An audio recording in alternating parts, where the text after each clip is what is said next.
vezmeme si na to.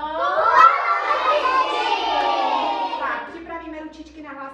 Revírky a jedu!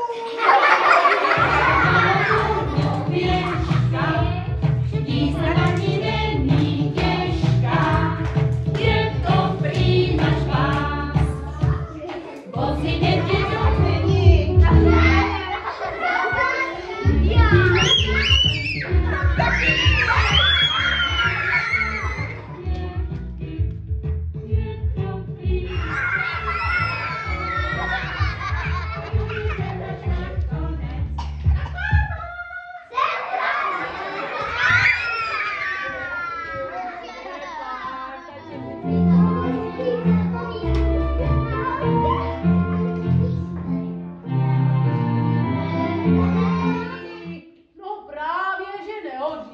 Nejvyšší čas peci zatopit a začít chystat na oběd. Na oběd? Takhle brzy po ránu? Čím dřív začnu, tím dřív budu mít uvařit.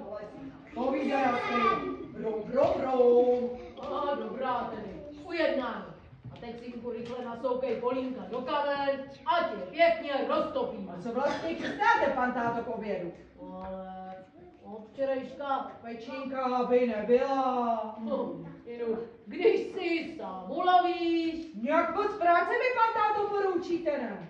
Ani nevím, co mám lovit dřív. Jestli pečínku, anebo nevěstu. Začal bych tou pečínkou. S plným žaludkem se nevěsta jí přibírá. No dobrá, jak poroučíte, vašnosti. Zaskočím v rybníku pro nějakého toho šlupina. A já nemám žádné chuti, mně se nechce. A tátovi bylo lehce, vzal si Horničku. A koukám, počítáš bucláčky s dušičkama. Tak, panáčku, sucháčku.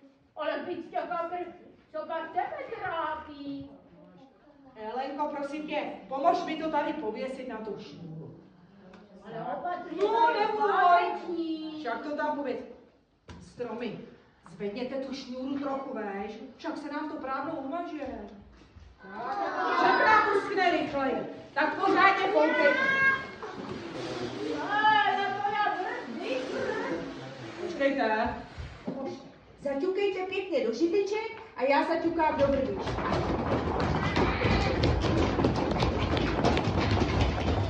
Babičko, vrbičko. Ztraťte pro mě. Aspoň jedno slovíčko.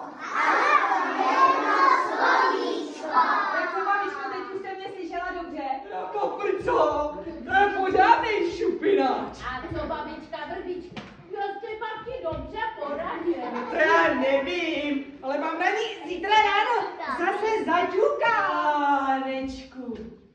Tady je dneska ale na rinku, děvče. Tu včera to bylo úplně vymetýno. Koukám, jedna pěknější než druhá. Hody do provody, dejte vejce, Máskou pomláskou vysvobodit. Jo, pěkný pár štípanců jsem ti na záda nandal. Však to tak bývá od nepaměti, že o velikonočním pondělí mládenci svými pomláskou. Ona je i chytrá. Tak zavolejte koloběžky.